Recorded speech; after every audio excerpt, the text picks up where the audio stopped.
झारखंड की राजनीति में इस वक्त ऐसा सियासी संग्राम छिड़ा हुआ है जिसने इंडिया गठबंधन के अंदर की खींचतान को खुलकर सामने ला दिया है। नमस्कार, मैं हूं आपके साथ अग्रमा और आप देख रहे हैं रिपोर्टर मैडम। राज्यसभा चुनाव में कांग्रेस उम्मीदवार प्रणव झा की अप्रत्याशित हार के बाद अब सहयोगी दल एक दूसरे पर आरोपों की बौछार कर रहे हैं। कांग्रेस का आरोप है कि उसके सहयोगी दलों ने पूरा साथ नहीं दिया, जबकि आरजेडी ने पलटवार करते हुए कांग्रेस को ही कटघरे में खड़ा कर दिया है। आरजेडी ने यहां तक कह दिया कि दूसरों पर उंगली उठाने से पहले कांग्रेस अपने गिरेबान में झांके। सवाल यह है कि जिस गठबंधन के पास स्पष्ट बहुमत था, वहां कांग्रेस उम्मीदवार हार कैसे गया? क्या ये सिर्फ एक चुनावी हार है या फिर इंडिया गठबंधन के भीतर गहरी होती दरारों का संकेत? दरअसल झारखंड विधानसभा में कुल 81 विधायक हैं। राज्यसभा चुनाव के समय इंडिया गठबंधन के पास 56 विधायकों का समर्थन था, जो जीत के लिए पर्याप्त माना जा रहा था। राजनीतिक विश्लेषक भी मानकर चल रहे थे कि कांग्रेस उम्मीदवार प्रणव झा आसानी से जीत जाएंगे, लेकिन जब नतीजे आए तो सियासी गणित पूरी तरीके से उलट गया। कांग्रेस उम्मीदवार चुनाव हार गए, जबकि झारखंड मुक्ति मोर्चा के बैद्यनाथ राम और एनडीए समर्थित निर्दलीय उम्मीदवार परिमल नाथ वानी जीतने में सफल रहे। नतीजों ने कांग्रेस को झटका दिया और पार्टी के भीतर सवाल उठने लगे कि आखिर बहुमत होने के बावजूद हार कैसे हो गई। हार के तुरंत बाद कांग्रेस के कुछ नेताओं ने संकेत दिए कि गठबंधन के कुछ सहयोगी दलों की ओर से अपेक्षित समर्थन नहीं मिला। आरोप लगाए गए कि आरजेडी और सीपीआई एमएल के कुछ विधायकों ने क्रॉस वोटिंग की या फिर पूरी निष्ठा से कांग्रेस उम्मीदवार का समर्थन नहीं किया। कांग्रेस खेमे में ये चर्चा तेजी से फैल गई कि अगर गठबंधन के सभी विधायक एकजुट होकर मतदान करते तो ये हार संभव ही नहीं थी। लेकिन इन आरोपों ने विपक्षी गठबंधन के अंदर एक नई बहस को जन्म दे दिया।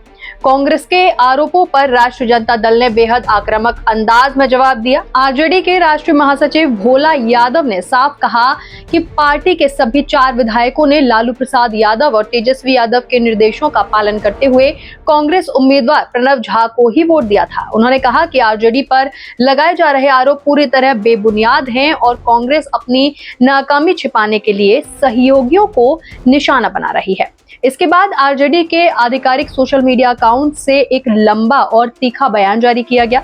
इस बयान में कहा गया कि झारखंड राज्यसभा चुनाव के परिणाम से साफ हो गया है कि कांग्रेस अपने ही सभी विधायकों का समर्थन हासिल करने में विफल रही।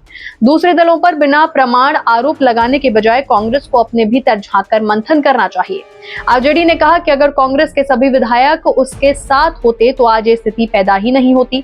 आरजेडी ने सिर्फ झारखंड की बात नहीं की, बल्कि कांग्रेस के पुराने रिकॉर्ड को भी सामने रखा। पार्टी ने याद दिलाया कि इसी साल हरियाणा, उड़ीसा और बिहार के राज्यसभा चुनावों में कांग्रेस के कई विधायक पार्टी लाइन से हटकर वोटिंग करते देखे गए थे। आरजेडी के मुताबिक हरियाणा में 5, उड़ीसा में 2 और बिहार में 3 कांग्रेस विधायकों ने बीजेपी के पक्ष में क्रॉस वोटिंग की थी या मतदान से दूरी बनाई थी। पार्टी ने सवाल उठाया कि आखिर उन विधायकों के खिलाफ कांग्रेस ने अब तक क्या कार्यवाही की? अगर कार्यवाही नहीं हुई तो फिर दूसरे दलों पर सवाल उठाने का नैतिक अधिकार कांग्रेस के पास कैसे है? आरजेडी ने बिहार कांग्रेस नेतृत्व पर भी निशाना साधा। बयान में कहा गया कि जिन नेताओं पर पहले सवाल उठे थे, वे आज भी प्रदेश नेतृत्व के साथ बैठकों और प्रेस कॉन्फ्रेंस में नजर आते हैं।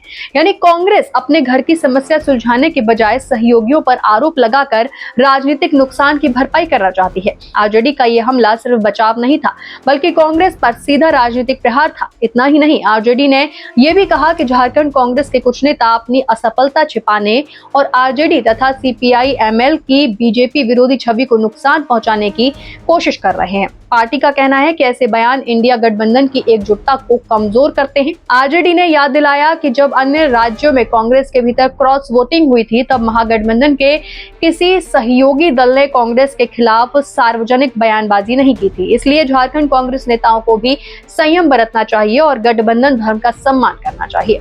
अब सबसे बड़ा सवाल यह है कि आखिर कांग्रेस उम्मीदवार की हार की असली वजह क्या थी? क्या वास्तव में गठबंधन के किसी सहयोगी दल ने क्रॉस वोटिंग की या फिर कांग्रेस अपने ही विधायकों को एकजुट रखने में नाकाम रही?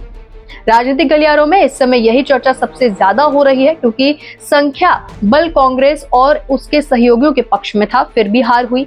ऐसे में संदेह और सवाल दोनों स्वाभाविक हैं। राजनीतिक विश्लेषकों का भी मानना है कि ये विवाद सिर्फ एक राज्यसभा सीट का मामला नहीं है, ये इंडिया गठबंधन के भीतर मौजूद अविश्वास और असंतोष की झलक भी दिखाता है।